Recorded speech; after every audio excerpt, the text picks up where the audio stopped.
Churidar സ്റ്റിച്ചിങ്ങിന്റെ final പാർട്ടുമായിട്ട് ഞാൻ വന്നിട്ടുണ്ട് കേട്ടോ.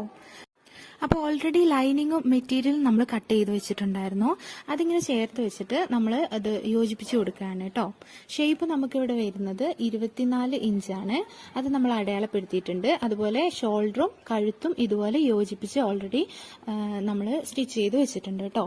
അതുപോലെ ഷേപ്പ് വരുന്നത് 22 ഇഞ്ചാണ്. അതും ജസ്റ്റ് ഒന്ന് അടയാളപ്പെടുത്തി കൊടുക്കുക. ഇനി അത് നമ്മൾ യോജിപ്പിച്ച് തയ്ക്കണം കേട്ടോ. നമ്മൾ ഫസ്റ്റ് ടൈമാണ് സ്റ്റിച്ച് ചെയ്യുന്നതെങ്കിൽ മെറ്റീരിയൽ എടുക്കുന്നതിൽ ശ്രദ്ധിക്കണം കേട്ടോ. ആദ്യമായിട്ട് ചെയ്യുന്നവർ കോട്ടൺ അല്ലെങ്കിൽ ഒരു മിനി പോളിസ്റ്റർ ടൈപ്പ് ഡ്രസ്സ് ഒരു മെറ്റീരിയൽ എടുക്കുന്നതായിരിക്കും നല്ലത്. ഇത് ഞാൻ വന്നിട്ട് വളരെ സോഫ്റ്റ് ആയിട്ടുള്ള ഒരു മെറ്റീരിയലാണ് എടുത്തത്. അതുകൊണ്ട് സ്റ്റിച്ച് ചെയ്യുമ്പം നല്ല ബുദ്ധിമുട്ടുണ്ടായിരുന്നു.